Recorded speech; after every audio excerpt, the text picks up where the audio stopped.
Le Niger endeuillé après la mort de 23 soldats. Le Niger sombre encore une fois dans la violence et les actes du terrorisme qui vient de cibler 23 soldats de l'armée nigérienne dans une embuscade terroriste. Les autorités politiques nigériennes ont proclamé le deuil national comme signe de solidarité et d'hommage aux soldats tués par les terroristes. Selon le communiqué du gouvernement, les 23 soldats ont été tués dans une région proche du Burkina Faso et du Mali, infestée par les groupes terroristes qui y multiplient les attaques contre l'armée nigérienne, lit-on dans le communiqué. Selon le même communiqué, publié par le gouvernement nigérien, il est signalé que la nouvelle attaque a eu lieu alors que l'armée menait mardi et mercredi une opération de ratissage dans la région de Tillabéri.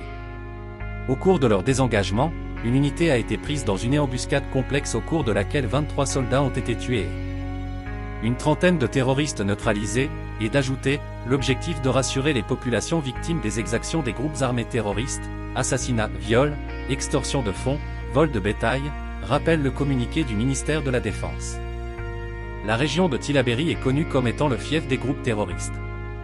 Elle est considérée comme une base arrière de toute attaque terroriste armée contre les intérêts du gouvernement nigérien. Dans ce sens, les services de sécurité nigériens ont souligné que plus d'une centaine de terroristes à bord de véhicules et de motos ont attaqué une unité de l'armée entre les localités de Tegué et Bankilare à l'aide de bombes artisanales et de véhicules kamikazes. Malgré la riposte énergique, nous déplorons 23 valeureux militaires tombés sur le champ d'honneur et 17 blessés, rapporte le communiqué du ministère de la Défense nationale. Manifestement, la décision prise par le Niger de prendre son destin en main et de sortir la France et les États-Unis de son territoire n'a pas plu aux ennemis du pays qui actionnent le terrorisme pour tenter de déstabiliser le gouvernement Tiani. Quand les intérêts des Occidentaux sont touchés, il faut s'attendre aux actions de leurs relais terroristes sur place. Ce n'est pas nouveau. Par ailleurs, les experts de la question sécuritaire au Niger soulignent que la région de Tillabéri est un repère des terroristes sahéliens, dont ceux de l'État islamique au Grand Sahara, l'IGS, et d'Al-Qaïda. Depuis 2017, cette partie du Niger est régulièrement visée par les assauts de ces groupes armés, visant indifféremment civils et militaires. Fin janvier, 22 civils, en majorité des femmes et des enfants, ont été tués dans une attaque contre le village de Motogata dans la commune de Tondikiwindi, à une centaine de kilomètres au nord de Niamey.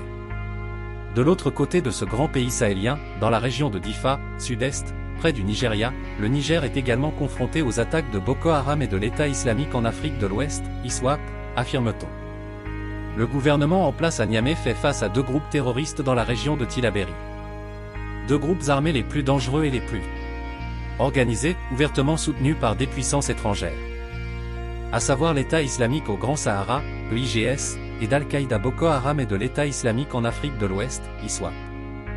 Il ne faut pas avoir peur de le dire, le Sahel est vu comme espace stratégique vital qui était le précaré des puissances occidentales. Et la politique de reprise en main des intérêts du peuple nigérien par le gouvernement Tiani est vue d'un très mauvais œil par les puissances occidentales. Et ces enjeux de reprise en main du destin du pays, manifestés dernièrement par les Nigériens font que la violence terroriste s'intensifie, visant à déstabiliser le pouvoir nationaliste à Niamey.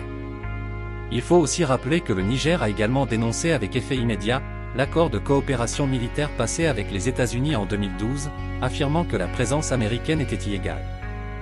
Le Niger est la cible des puissances étrangères qui ne veulent pas que les pays du Sahel, tous les pays du Sahel, puissent avoir leur propre vision de gestion de leurs affaires loin des ingérences et de la mainmise étrangère.